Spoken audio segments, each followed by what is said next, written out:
Seorang pengendara sepeda motor jenis Yamaha NMAX, terekam kamera masuk jalan tol Jagorawi KM 9 arah Bogor.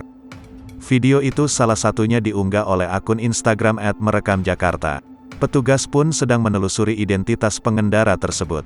Meski rambu-rambu larangan sudah banyak dipasang, pesepeda motor masuk jalan tol masih sering terjadi. Sebagian besar pengendara sepeda motor yang masuk jalan tol lantaran mengikuti aplikasi petunjuk jalan seperti Google Maps untuk mobil.